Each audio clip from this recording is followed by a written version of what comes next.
वो जो भारत की शान है, परिवार की जान है, आज दाने दाने को मोहताज है, मनरेगा में करना पड़ रहा काम है। ये दर्द है उस भारत की बेटी का जिसने न सिर्फ हरियाणा, झारखंड, रांची, असम, शिलोंग, मणिपुर, हिमाचल प्रदेश और मध्य प्रदेश जैसे कई राज्यों में नेशनल लेवल पर खेल चुकी है, बल्कि स्टेट लेवल पर 24 मेडल अपने नाम किए। जी हाँ, हाथ में खनन खनन करते ढेरों मेडल, चारपाई पर फैले सैकड़ों सर्टिफिकेट, सिस्टम के मुंह पर वो तमाचा है जो हमेशा खिलाड़ियों का मनोबल ऊंचा करने और उनकी मदद के तमाम दावे करते हैं।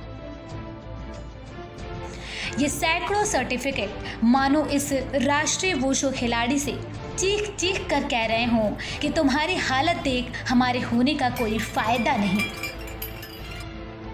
3 बार ऑल इंडिया, 9 बार राष्ट्रीय चैंपियनशिप, 24 बार स्टेट और हरियाणा को गोल्ड दिलाने वाली इस बेटी पर भुखमरी की मार ऐसी पड़ी कि आज देश की शान मनरेगा में दिहाड़ी और खेतों में धान की रुपाई करने को मजबूर है। ये हरियाणा के रोहतक जिले के इंदरगढ़ गांव की रहने वाली राष्ट्रीय वुशु खिलाड़ी शिक्षा है, जो आज 2 जून की रोटी के लिए संघर्ष कर रही है। लॉकडाउन की वजह से भी गेम भी नहीं हो पा रही, ना कहीं प्रैक्टिस हो रही, तो तब से लॉकडाउन लग रहा है। यहाँ नरेगा का काम चला हुआ है। मैं यहाँ माँ बाप की आर्थिक हालात देखकर इनका साथ नरेगा का काम चल रहा है, यहाँ काम कर रही हूँ और घर की बहुत हालत ख़राब है, इसलिए मैंने दिहाड़ी करनी पड़ रही है। माँ बाप का हाथ बटा रही हूँ। मैं इतनी बार बाहर से मेडल भी ले आई हूँ। पिछली बार मैंने फॉर्म भी अप्लाई किए थे, तब भी कोई जॉब का वो नहीं आया। तो भैया सरकार से यही है कि मेरे को जॉब मिले। लॉकडाउन में यहाँ काम कर लेते तो घर का खर्चा चल जाता है। आइए अब आपको बताते हैं कि शिक्षा के खेल की उपलब्धियां क्या क्या हैं। हरियाणा के नाम किया गोल्ड। 54 और 60 किलो भार वर्ग में 9 नेशनल चैंपियनशिप किए अपने नाम। स्टेट लेवल पर 24 मेडल हासिल किए। 3 बार all India championship, wushu championship MDU के लिए 2 बार हासिल किए सिल्वर मेडल।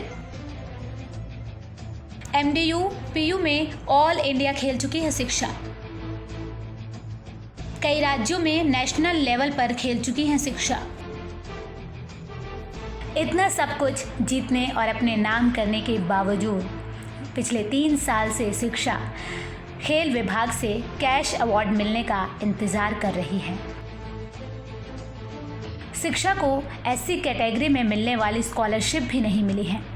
सुनिए शिक्षा के माता पिता का दर्द। यहाँ काम कर रहे हैं हम, कोई दिहाड़ी दपाड़ी दे नहीं। लॉकडाउन में ना कहीं बाहर जा रहे, ना कहीं जा रहे, नहीं बे प्रैक्टिस कर रही कहीं भी। ये हमारा हाथ बंटवाने के लिए आ जाती है। अकेली घर छोड़ नहीं सकते हम, अपने साथ ही ले आते हैं।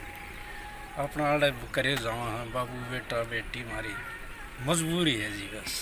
क्यों, क्या मजबूरी है? मजबूरी जी, कोई पैसा दे ली, हमारा ऐसा काम नहीं है जो कि भाई बाहर से कोई पैसा है। अपने दिहाड़ी मजदूरी करके शिक्षा यहाँ तक पहुँचवाई है जी हमने, चाहे कुछ भी करे हमने जी। अपना गरीब आदमी हाँ, अपना दिहाड़ी मजदूरी करके अपना नरेगा काम लग रहे हैं, अपना घर का काम चला रहे।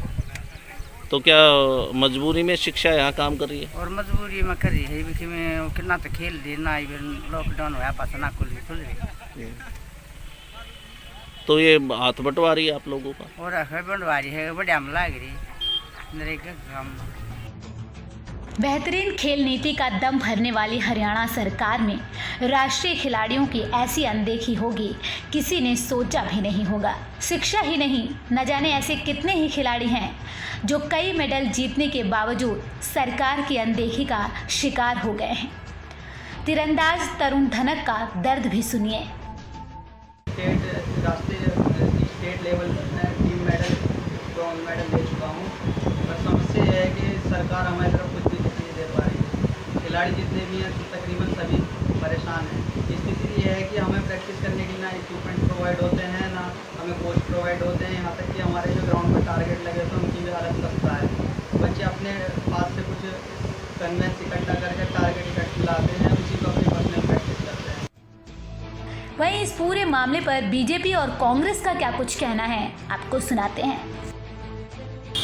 मेरा तो मानना यह है कि सरकार को उसकी मदद करनी चाहिए और जो भी समाज के लोग हैं उन्हें भी उनके लिए आवाज़ उठानी चाहिए, क्योंकि यदि जो अंतर्राष्ट्रीय खिलाड़ी रह चुकी है, मेडल जीत चुकी है और यदि वो इस कगार पर है तो ये बड़े ही दुर्भाग्य का विषय है। तो मेरा सोचना तो ये है कि उसको सरकार के द्वारा कुछ ना कुछ मदद ज़रूर मिलनी चाहिए और उसे रोज़गार के लिए भी उपलब्ध कराना चाहिए ताकि वो अपने आगे आने वाले समय में अपना भरण पोषण कर सके। असल में ऐसा है, जितने भी हमारे इस देश के अंदर खिलाड़ी हैं उनको हमेशा प्रोत्साहित करना चाहिए। ये सरकार को ध्यान रखना होगा। अगर सरकार हमारे खिलाड़ियों के ऊपर ध्यान नहीं रखेगी तो आने वाला भविष्य ऐसा होगा जो हमारी नई जनरेशन है वो खेलों के प्रति रुझान ख़त्म कर देगी। और जब खेलों के प्रति उसका रुझान ख़त्म हो जाएगा हमारी नई जनरेशन का, तो क्या है, उसे यही नहीं पता होगा कि वेट लिफ्टिंग होती क्या है। अब ये वेट लिफ्टिंग की इतनी बढ़िया खिलाड़ी होने के बावजूद भी हमारा देश इस करवट को पलट ही नहीं रहा। सुना आपने, बीजेपी और कांग्रेस के नेताओं को कांग्रेस कह रही है कि खिलाड़ियों का मनोबल बढ़ाना चाहिए, वहीं बीजेपी नेता ने इसे दुर्भाग्य का विषय बता दिया। तो साहब, सरकार तो आप ही की है, क्यों नहीं सुनते इनकी पुकार। ये कहना चाहती हूँ, बीजेपी सरकार है, आने से पहले इन्हें अनेक वायदे किए थे। खिलाड़ियों को इतना वो किया था कि भाई आप है ना मेडल जीत के लाओ, आपको नौकरियां देंगे, खुराक भत्ता देंगे, इस तरह अनेक प्रोत्साहित नौकरियां देंगे।